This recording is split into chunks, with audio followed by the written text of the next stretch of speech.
سیاره غفور و مادر توجیکی که مقیم آلمان است 5 سال با ستاره دختر جوانش را میجوید که در سوریه بینشان شد.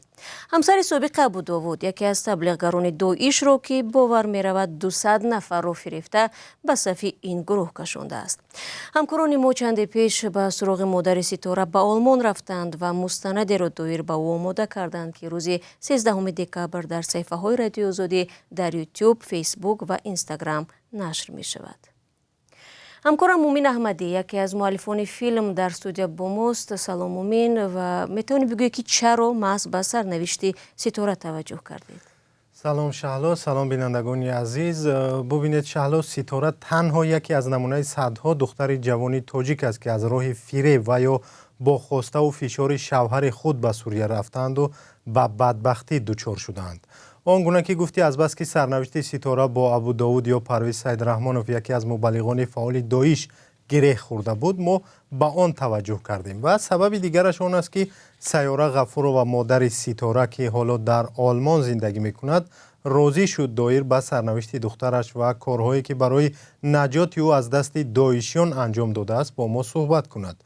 او در این مستند نه تنها درباره جستجوهای دخترش صحبت میکند، بلکه درباره 2 نویره‌اش که در 2 گوشه دنیا پراکنده شدند.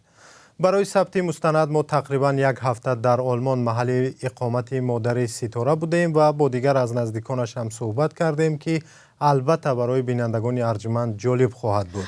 مومین، مادر ستاره تا کجا امیدوار است که دخترش رو با وجود گذشتن 5 سال از ناپدید شدنش مییابد؟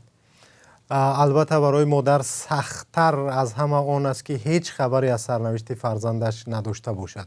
سیاره غفور و مثال تمام مادران دیگر باور دارد که دخترش در یگان کشور خاور میانه زنده است. درباره جزئیات فیلم صحبت نمی‌کنیم. خوب است که بینندگان خودشون تماشا کنند و نظرشون رو بگویند. فقط این رو می‌خواهم علاوه کنم که فیلم ماه اوگوست ثبت شد و ما از مقامات تاجیکستان هم پرسیدیم که تا کجا امکانی پیدا کردن ستاره وجود دارد و هم یافتن و به نزد بیبیشان برگرداندن 2 فرزند ستاره. سیاره غفور و حالا تلاش دارد نویرگانش رو پیدا کند و خودش در تربیتش بگیرد. از این بیشتر نمیگوییم. شهلا و بیننده عزیز رو دعوت میکنیم که روز چهارشنبه مستند رو ببینند و شرح و نظرهایشون رو دریغ ندارند. تشکر مومین. یادرس میکنیم که مستندی در جستجوی ستاره گم شده در همین کانال آزادی ویدیو، وبسایت azadi.org و صفحه های ما در فیسبوک و اینستاگرام نشر میشود. تماشا کنید. ای هموطنی عزیزتر از جان، ای یوسف امروزین کنعان، بیرون ز وطن چی حال داری؟ بیا و از روزگارت ما را آشنا کن. بینندگان عزیز، اگر شما دور از تاجیکستانید و از نازکی‌های مهاجرت آگاه هستید و می‌خواهید دیگران نیز بدانند، پس این برنامه برای شماست. روزگار مهاجر، مطابق شوی به محیط نو، قصه‌های انسانی و سبق‌های حیاتی.